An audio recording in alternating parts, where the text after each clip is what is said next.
Hello and welcome, everyone. Today, we're going to pull back the curtain on one of the most fundamental, and I think one of the most elegant, parts of the French language, conjugating present tense ER verbs. I'm so glad you're here. Let's get started. Now, this masterclass is brought to you by a French Rendez-Vous, and we are incredibly proud to be Canada's premier second language school. You're about to get a real taste of our teaching philosophy in action. And you know, while this is just one lesson, it's a small window into our entire learning ecosystem. Everything we do is designed to support your unique journey to fluency. Okay, let's dive right in. So here's the beautiful part about what we're covering today. It's all about efficiency. I'm talking about one simple, incredibly consistent rule that is literally your key to unlocking thousands upon thousands of French verbs. We're starting with what's called le premier groupe, or the first group, and the definition couldn't be simpler. If a verb, in its original infinitive form, ends in er, it belongs right here. Now, just so you know, I'll be explaining all the concepts in English, but we'll keep all of our examples in French for that full, authentic immersion. Okay, take a look. This is the core mechanic. You take a verb, like marcher, to walk. The first thing you do is drop that er. What you're left with is the root, or what we call the radical, in this case, marche. From there, you just add the right ending for each pronoun. It's like a formula. Je marche, tu marches, il marche, nous marchons, vous marchez, elle marche. It's a beautifully clear and reliable pattern. All right, now for what some people call the exceptions. But here's the secret, the key insight I want you to take away. These aren't just random rules you have to cram into your brain. No, they are completely logical adjustments to the spelling, all designed for one reason, to preserve the natural sound and flow of French. It all comes down to pronunciation.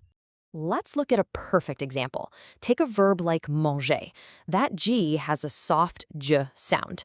Well, to keep that sound before the O in the nous form, you just have to add a little E, so it becomes nous mangeons. Make sense, right? Same thing with placer. To keep that soft S sound of the C, we just change it to a S for nous plaçons. See? The spelling is always working for the sound. And this exact same logic just keeps on rolling with verbs that end in er, oy, verbs. The y will change to an I whenever it comes before a silent E ending, like in je nettoie. But for nous and vous, where you actually pronounce the ending, that y stays right where it is. It's all about maintaining that smooth vocalic glide. Now here's a fun one, a point of real flexibility in the language. For verbs that end in ayer, like payer, to pay, or essayer, to try, both spellings are perfectly correct. You can write je paie or je paie. The language actually gives you a choice, which is a really nice feature, don't you think? Okay, this is a brilliant illustration of how French uses two different strategies to get to the same destination. To create that open A sound, it has two main tricks up its sleeve. One way is to double the consonant, like how jeter becomes jejette. The other way is to simply add a grave accent, like acheter becoming j'achète. Two different spellings, but they both achieve one consistent sound. And this core principle of tweaking the vowels to get the sound just right, it applies across a few other categories too. Just look at how the basic E in lever gets that accent to become in je lève, and even the in céder shifts to in je cède. The accent is like a road sign, guiding the pronunciation. So, after exploring all of that beautiful logic, we finally arrive at the one single major exception in the entire ayer group, and that is the verb aller, to go. It is completely irregular, but it's so incredibly common that you just have to know it. Yeah, there's no pattern to look for here. This one is entirely its own thing. The forms simply have to be memorized. Let's just say them together. Je vais, tu vas, il va, nous allons, vous allez, elles vont. Trust me, knowing this verb by heart is absolutely non-negotiable for real fluency. All right, theory is one thing, but application? That's where the real learning kicks in. So now it's your turn. Let's put all of these rules and patterns into practice. So here we have a short story about a pilot named Jean. Your mission is to conjugate all the verbs you see in the parentheses. The text starts off with Aujourd'hui, il voyageait à Paris. Avant de partir, Jean mangeait un petit déjeuner rapide. Why don't you go ahead and pause the explainer right here and give it your best shot?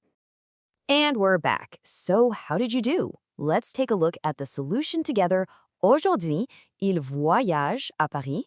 Avant de partir, Jean mange un petit déjeuner rapide car il devine qu'il n'aura pas le temps.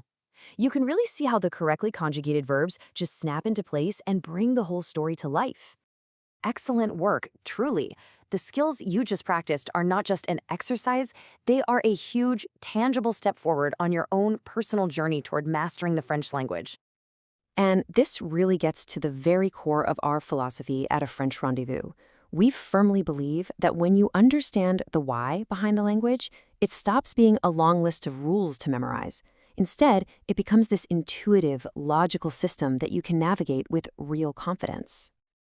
So if you're ready to take that next step, please visit us at FrenchRendezvous.ca.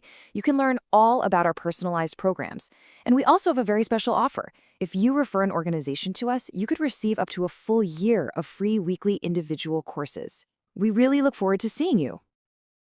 A French Rendezvous.